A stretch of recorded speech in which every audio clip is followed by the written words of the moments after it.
Tapi kita ini senangnya learning by doing, atau lebih parah lagi try and error. Sering try dan akhirnya error semua.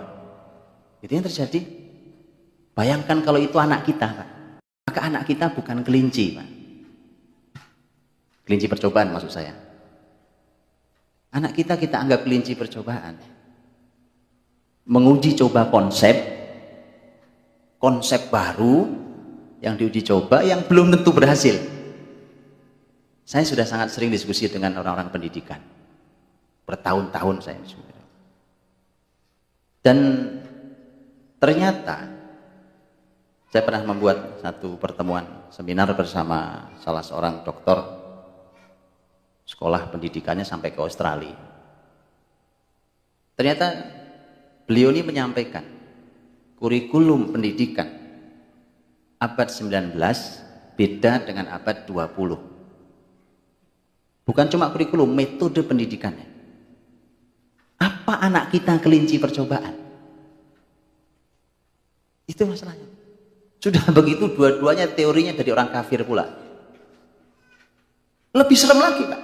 Selama ini kita berteriak-teriak Zionis, Yahudi, anti Nasrani. Tapi cara kita mendidik anak pakai teori Yahudi, pakai teori Nasrani. Betul? Saya kasih contoh supaya saya nggak ngecap. Kalau ngecap bahaya saya, Pak. Bisa tuntut rame-rame saya. Saya kasih contoh. Saya mau tanya, apakah konsep belajar sambil bermain sambil belajar konsep benar? Saya mau tanya. Ini belum tentu salah, saya mau nanya, kan saya nanya, Pak. Jangan takut. Saya cuma bertanya. Kita selama ini bahkan tidak berani sekedar bertanya yang konsep itu disampaikan oleh Yahudi Nasrani yang selama ini kita perangi katanya. Kita perangi apa? Memerangi ekonomi tidak seberapa dibandingkan memerangi konsep pendidikan, karena konsep pendidikan melahirkan generasi, melahirkan unsur terpenting di peradaban, yaitu manusia. Ekonomi menghasilkan uang, itu penting. Tapi mana yang lebih penting? Mana yang lebih penting? Uang atau orang? Sepakat. Kita sepakat. Kita perang terhadap ekonomi ribawi. Harus. Kita perang secara fisik bahkan. Kita berteriak-teriak takbir Allahu Akbar, anti Zionis. Anak kita didik dengan cara Yahudi, dengan cara Nasrani. Kita sering baca ayat walan tarda ankal yahud walan nasara hatta tattabi'a millatahum. Rasul bersabda la tattabi'un sanana man kana qablakum. Banyak kita sudah baca itu. Konsep kita belajar tentang pendidikan, cara kita belajar, masih banyak yang ternyata kita nanya aja gak berani, Pak. Kembali, Pak. Belajar sambil bermain sambil belajar. Benarkah konsepnya menurut Islam? Tolong dipelajari, ya kan? Ini banyak sekali yang harus ditanyakan. Orang pendidikan hari ini sekarang udah lumayan mulai banyak belajar, dan alhamdulillah muncul konsep jangan berkata jangan. Didik anak, ada psikolog di sini, Bapak Ibu psikolog? Psikologi atau pendidikan pasti akrab dengan istilah jangan berkata jangan. Betul? Benarkah konsep itu? Kita nggak tahu bahkan jawabannya. Bukan nggak tahu, kita nanya pun nggak berani. Kita pikir selalu kita benar, itu bagus, ini konsep sangat bijak, very wise. Wah, bahasanya. Nahi, kontrol dengan syariat. Apa kata syariat? Selama ini kita teriak-teriak tentang tegakkan syariat. Bicara tentang pendidikan generasi kita, kemudian tiba-tiba kita tidak berani sekedar bertanya, betulkah ini konsep syariat? Ya, mari kita berpikir ulang tentang itu. Untuk itu, akhirnya memang kita harus belajar ulang. Ketika diantara kita adalah pendidik generasi itu, bayangkan kalau sumbernya keruh, jadi apa ke bawahnya, Pak? Air itu kalau turun dari ketinggian, Pak, jernih, dia mengalir jernih, bukan? Tapi kalau sudah sampai sekian kilometer mulai keruh, Pak. Karena mulai banyakin di bawah, betul? Bayangkan sekarang dari atas sudah keruh. Apa enggak hitam sampai ujung? Iya. Kepala kita keruh, hati kita keruh. Kemudian kita mengajari generasi, jadi apa jadinya? Itu. Untuk itu, mari saatnya kita praktekkan. Kalau selama ini kita berbicara tentang tegakkan syariat, kita sambut peradaban Islam masa depan ini, kita anti dengan Yahudi Nasara. Di mana buktinya di dunia pendidikan? Hadirin dirahmati Allah SWT. Saya ingin mulai dari sebuah ayat, karena itu panduan utama kita yang Allah sampaikan dalam surat Al-A'raf 157. Alladzina yattabi'una ar-rasula an-nabiyya al-ummiyya alladhi yajidunahu maktuban 'indahum fit-taurati wal-injil ya'muruhum bil ma'ruf wa yanhahum 'anil munkar wa yuhillu lahum at-tayyibat wa yuharrimu 'alaihim al-khaba'ith wa yadha'u 'anhum israhum wal aghlal allati kanat 'alaihim falladzina amanu bihi wa'azzaruhu wa nasaruhu wattaba'u an-nura alladhi unzila ma'ah ulaika humul muflihun. Orang-orang yang mengikuti Rasul Nabi yang ummi. Rasulullah Muhammad SAW ummi, tidak bisa baca tulis. Orang-orang yang mengikuti Rasul Nabi yang ummi, Rasulullah Muhammad SAW itu, yang namanya tertulis dalam Taurat dan Injil. Nama Nabi tercatat dalam Taurat dan Injil. Ada 5 tugasnya dalam ayat itu. Ya'muruhum bil ma'ruf, memerintahkan yang ma'ruf, wa yanhahum 'anil munkar, mencegah yang mungkar, wa yuhillu lahumut thayyibat, menghalalkan yang baik-baik, wa yuharrim 'alaihimul khaba'ith, mengharamkan yang tidak baik, wa yadha'u 'anhum israhum wal aghlal allati kanat 'alaihim, dan melepaskan, meletakkan, menghilangkan belenggu yang membelenggu mereka dahulu. Ini maksud adalah syariat yang mudah. Karena syariat Nabi Muhammad SAW syariat yang mudah. Berbeda dengan syariat sebelumnya. Bukan begitu? Kalau kita baca surat Al-Baqarah, bagaimana cara taubatnya orang-orang yang menyembah sapi, patung anak sapi zaman Nabi Musa? Dan surat Al-Baqarah, kan kaum Nabi Musa begitu ditinggalkan menyembah patung anak sapi, Allah Subhanahu wa taala memberikan atau mau menerima taubatnya orang-orang yang menyembah patung anak sapi kaum Nabi Musa, ya, adalah dengan cara sebagaimana disampaikan dalam surah Al-Baqarah. Dan berat, cara taubatnya berat. Karena kita tahu idz qala Musa liqaumi, ketika Musa berkata pada kaumnya ketika mereka menyembah patung anak sapi, bahwa cara taubat mereka adalah suruh bunuh diri. Suruh bunuh diri. Faqtulu anfusakum dzalikum khairul lakum inda bari'ikum fataba 'alaikum. Suruh bunuh diri, baru Allah terima taubatnya. Kalau sekarang ada orang berbuat kemusyrikan, itu kan kemusyrikan. Kalau ada orang berbuat kemusyrikan, cara taubatnya bunuh diri atau tidak? Makanya syariat Nabi Muhammad itu melepaskan belenggu yang dulu menyulitkan, mengikat mereka. Apalagi hadis Nabi yang sahih, utitu khamsan lam yu'tahunna nabiyyun qabli. Aku diberikan 5 hal yang tidak diberikan kepada nabi sebelum aku. Itu juga luar biasa. Baik, itu sudah Bapak Ibu sering dengarkan. Artinya, betul Pak, dia meringankan. Syariat Nabi Muhammad syariat yang meringankan. Falladzina amanu bih wa'azzaruhu wa nasaruhu wattaba'u an-nur alladhi unzila ma'. Orang-orang yang beriman kepadanya, mendukungnya, menolongnya, dan mengikuti cahaya yang diturunkan kepadanya. Bahasa Quran luar biasa. Dari kalimat itu, beriman, mendukungnya, menolongnya, mengikuti cahaya. Cahaya yang dimaksud adalah Al-Quran yang diturunkan kepada Nabi Muhammad SAW. Ulaika humul muflihun. Mereka lah orang-orang yang muflih. Mereka orang yang akan menang. Mereka orang yang akan beruntung. Mereka orang yang akan bahagia. Ayat ini sesungguhnya bicara banyak hal, tapi saya hanya ingin menukil sebagian saja.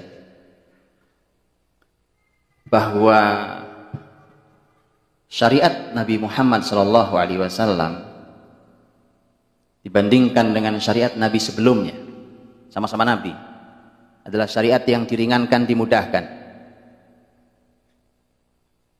Ketika sudah keluar dari syariat Nabi Muhammad SAW, yang terjadi adalah berarti kita kembali mengikat diri kita dalam kesulitan-kesulitan, kerumitan-kerumitan.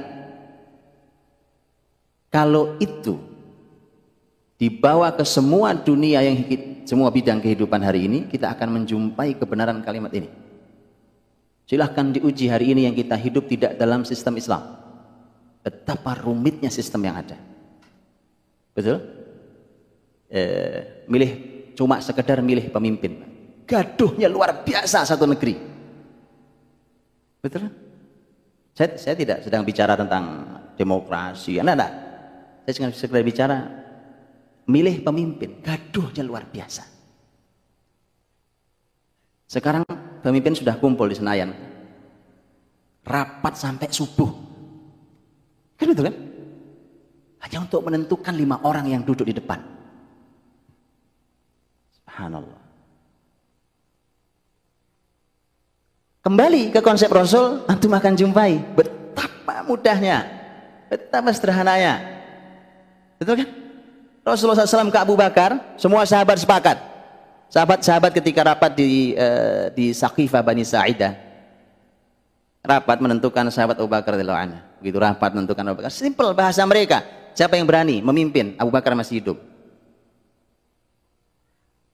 Orang yang disepakati karena Nabi sering memberikan isyarat. Nabi tidak pernah nunjuk Abu Bakar jadi pemimpin setelah saya, tapi sering memberikan banyak isyarat bahwa setelah saya adalah Abu Bakar. Orang nomor 2 setelah Nabi adalah Abu Bakar radhiyallahu anhu. Sederhana. Ya sudah, nggak ada yang berani. Ya sudah, kita angkat Abu Bakar, kita baiat tangannya. Abu Bakar meninggal, dia pesan, saya tunjuk Umar. Itu mimpin negeri lebih luas dari Indonesia. Supaya antum tahu. Jangan antum pikir itu mimpin satu Madinah. Jangan antum pikir itu. Zaman Umar radhiyallahu anhu, wilayah kekuasaan muslimin sudah masuk di bagian timur utara, seluruh Romawi timur, sebagian Romawi timur, Persia, seluruh Persia, sampai menjelang di seluruh wilayah bekas jajahan Soviet itu. Terus sampai menyeberang Laut Merah, masuk ke Mesir, sampai ke ujung Tripoli, Libya. Jadi jangan antum pikir itu Indonesia luas, Pak. Artinya tidak ada kegaduhan. Begitu Umar wafat, kata Umar, saya tunjuk 6 orang. 6 orang. Yang milih 6 orang, yang dipilih 1 dari 6 orang. Simple. Bahkan masa kegaduhan, saat Khalifah Utsman meninggal. Khalifah Utsman meninggal, kezaliman para pemberontak itu, saat kegaduhan itu, bahkan naiknya sahabat Ali bin Abi Thalib menjadi khalifah setelah Utsman, tidak ada kegaduhan.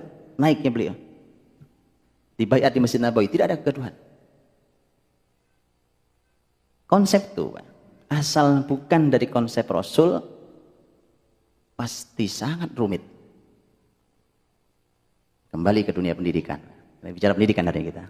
Sama persis. Betapa lelahnya para guru hari ini. Betapa rumitnya sekolah hari ini dengan hasil yang belum jelas. Kalau saya lebih berani katakan hasil yang tidak jelas. Ciri Islam, selalu konsep pendidikan Islam itu salah satu cirinya adalah sejalan dengan konsep Islam. Islam itu konsepnya berkali-kali Allah dan Rasulnya berkata tentang kemudahan konsep Islam, tapi hasilnya sangat dahsyat. Quran mengatakan yuridullahu bikumul yusra wala yuridu bikumul usr.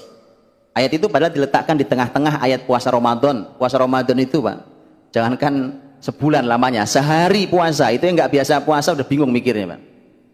Betul? Orang yang nggak biasa puasa itu sulit memikirkan gimana saya nggak makan nggak minum seharian. Yang nggak pernah puasa, orang kafir nggak pernah puasa atau orang baru mau masuk Islam itu mikir puasa bingung. Sekarang suruh puasa 1 bulan lamanya Ramadan. Tapi Allah sampaikan yuridullahu bikumul yusr wala yuridu bikumul usr. Allah inginkan kemudahan, Allah tidak inginkan kesulitan. Rasul bersabda, "Inna hadzal din yusr wala yushaddad din ahadun illa ghalaba." Agama ini mudah. Asal kita tidak mengikuti konsep Nabi rumit luar biasa, hasil tidak ada yang menjamin. Tapi kalau kita ikuti konsep Nabi pasti mudah, hasilnya dahsyat. Untuk itu, maka seharusnya orang-orang beriman sederhana menerima konsep Rasulullah di dunia pendidikan, dan sesederhana mereka membuang konsep yang tidak sejalan dengan imannya. Kenapa hari ini jadi terbalik? Kita kalau disodori ayat atau hadis, kita berkata ini mungkin ada tafsir lain, Pak, mungkin. Betul. Saya diskusi, ini Masya Allah, ini seorang, ini ceritanya ini beliau orang pendidikan, muslim taat, dia sedang mengkritisi dunia pendidikan hari ini, jadi saking, tapi begitu disodori ayat juga bingung juga. Bingung juga, Pak. Ayatnya disodorkan adalah idh qala Luqmanu libnihi wa huwa ya'idhuhu ya bunayya la tusyrik billah inna syirka la dzulmun adzim. Ketika Luqman berkata pada anaknya, sementara Luqman sedang menasihati anaknya, dalam nasihatnya Luqman berkata, "Nak, jangan berbuat kemusyrikan. Kemusyrikan dosa yang besar." Saking itu orang terbelenggu dengan jangan berkata jangan, gitu. Akhirnya dia bilang, ini terjemahannya jangan pakai kata jangan. Coba bayangin coba. Saking susah menerima syariat Allah itu susah sekali. Kenapa? Karena ada penelitian-penelitian yang kalau kata jangan itu negatif di otak anak-anak, di hati anak-anak akan malah bukannya positif. Seterusnya dengan teori otak ini, otak kanan, otak kiri, otak depan, otak belakang, otak dia bahas. Muter-muter kan itu, Pak. Teori paling hebat hari ini adalah teori otak. Cuma itu doang, paling hebat. Paling hebat itu teori, dianggap paling hebat. Teori otak dan teori usia perkembangan anak ini dianggap paling hebat. Ya. Jadi bingung. Terus bagaimana dong, Pak? Kalau ini kan kata-katanya ya bunayya la. La kan jangan, tahu kita ya kan? La tusyrik billah. Begini cara terjemahnya. Wahai anakku, usahlah. Antum aja ketawa coba. Antum yang orang Indonesia aja ketawa. Mas, ini bahasa Arab, bukan bahasa Melayu. Kalau la dalam bahasa Arab itu cuma ada 2, la nafiyah dan la nahiyah. Ini bahasa Arab, ini bahasa Arab Quran kita, bukan bahasa Melayu. Ente puter-puter di bahasa Indonesia, bahasa Melayu enggak. Ini bahasa Arab. La itu cuma 2, ada la nafiyah, la nahiyah. La nafiyah itu meniadakan, negatif, mengatakan bukan. La nahiyah itu artinya jangan. Itu. Lihat, Pak, saking orang susah menerima syariat Allah. Selama ini kita teriak-teriak kan, syariat Allah, syariat Allah. Kita susah menerima syariat Allah.